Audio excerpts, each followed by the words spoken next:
Hello everyone. In this video, I'll show you how to fix the eFootball 2026 download completed not working error.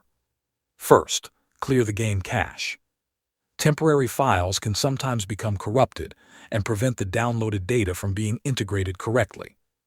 Open your device settings, go to Apps, find eFootball, then tap Storage. Select Clear Cache and wait for the process to finish. After that, launch the game again and check if the issue is resolved. If the problem continues, verify the app permissions.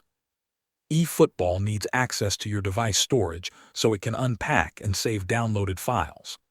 Go to Settings, open Apps, select eFootball, and tap Permissions. Make sure storage permission is enabled.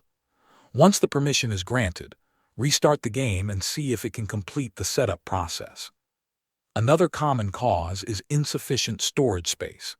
Even after the download is complete, the game still needs extra free space to extract and install additional files, such as graphics and game data.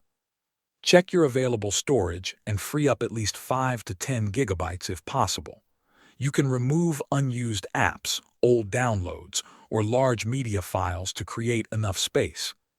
After freeing up storage, restart your device and open eFootball again. The game should now be able to process the downloaded files correctly. Thanks for watching.